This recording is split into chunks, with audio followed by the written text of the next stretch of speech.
If I explode, I'm like Gallagher. So give it up for Pontius Pilate. He's pretty cool. You know, there's a saying, and I really believe it. We're only as sick as our secrets. So I'm here in front of all of you. So I'm going to admit something that is pretty shameful and dirty, but I'm just going to come out with it. I really like popping pimples.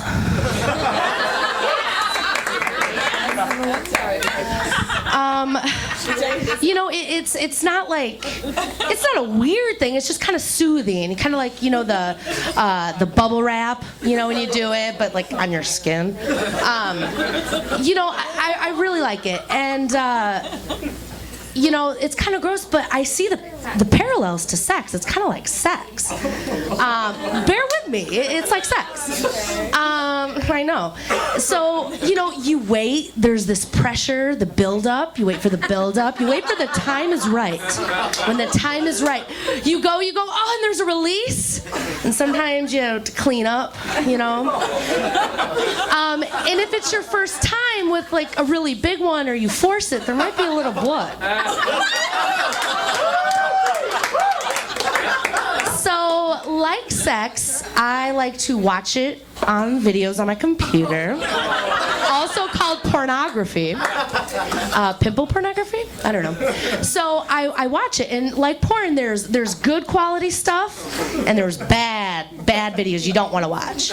So the good stuff is it's put on by like doctors and dermatologists and things like that, and they have really good lighting. The angles are great. It's like up close and personal. You see everything. They have black heads, white heads, all ages, any body part. Like, it's anything you want. There's even animals if you're fucking into that. Seriously. But then the bad porn is like, the bad pimple porn is, you know, it's like grainy, and there's like people talking in the background, and the video is shaking, and there's people talking. It's like, leave it to the professionals. It's gross. Leave it to the professionals. So, I have my master's degree.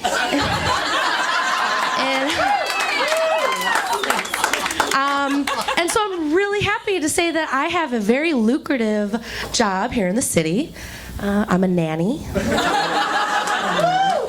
So instead of kissing asses, now I wipe them. I do a lot of wiping asses. But it's pretty cool because I get a glimpse of our future generations. And just so you guys know, in about 30 or 40 years, we are going to have a President Aiden. There's a lot of fucking Aidens. So, I was at the playground the other day, and a daycare like descended upon the playground during like recess or whatever. And I was listening to the teacher calling out all the names, and I swear to God, there was a Hennessy and a felony. And my gut feeling is that they're related. They have to be. So, you know, I was kind of impressed and inspired, and I think when I have children, I'm gonna name them OG Kush and Munchies. That's good. You know, it's kind of cliche, but I've tried OK Cupid. You know, yeah, it's a little cliche. Everybody's doing it, so I was like, I have to be a cool kid. Let's do it. And first of all, I really respect the honesty in the site name. It's just okay. You know, they could have gone with like meh Cupid, mediocre Cupid. Like, I've had better Cupid. But the best part is the messages that some of the guys send, like their best lines, they're gonna do it. So I get this message, seriously, from a married man. And he starts it out, "Dear Mistress." It's gonna be good. "Dear Mistress, I want to sit on your strong thighs as you force me to admire your natural shaven armpits." Exactly. I was like, okay, first of all, you're sending mixed messages. Do you want them natural, or do you want them shaven? Or Or do you want them shaven naturally, like with a sharp rock or a fucking arrowhead? Or do I somehow get a hold of like some shark teeth and like just fucking go at it? Or a clamshell or something? You know, like is there a prehistoric grooming fetish that I'm not aware of? Apparently. So, you know, I'm feeling good. I'm feeling really comfortable with you guys. So I have another secret. Another secret. Yeah. Thanks to some well-meaning strangers, I recently found out I'm fat. I didn't know that. I somehow avoided mirrors for 27 years. So I want to give a big shout out, thanks to all the dude bros who are hanging out the passenger side of their best friend's ride, trying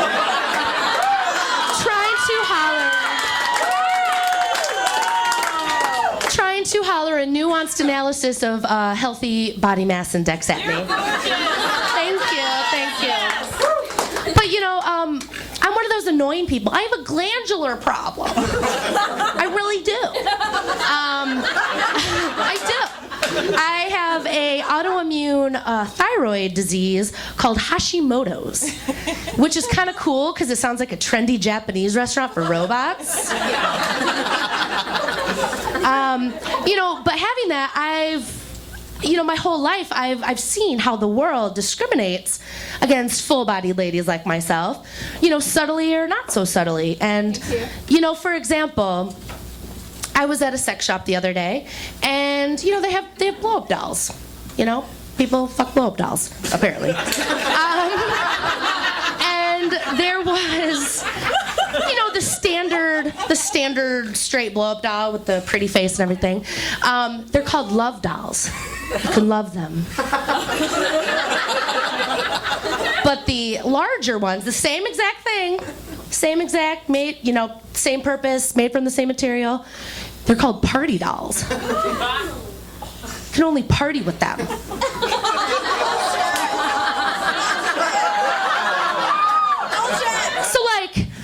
So I think that's like kind of indicative of like the world we live in, right? Like, you know, like the fat blow-up doll. What do? You just like take it to a bar and like give it a Jaeger bombs all night, and then take it to a seedy hotel and do lines of blow up their plastic fat ass, and then the skinny blow-up doll. What do? A sunset hot air balloon ride, and then you stroll through the farmer's market and take them to meet your mom on Sundays during brunch? Bullshit!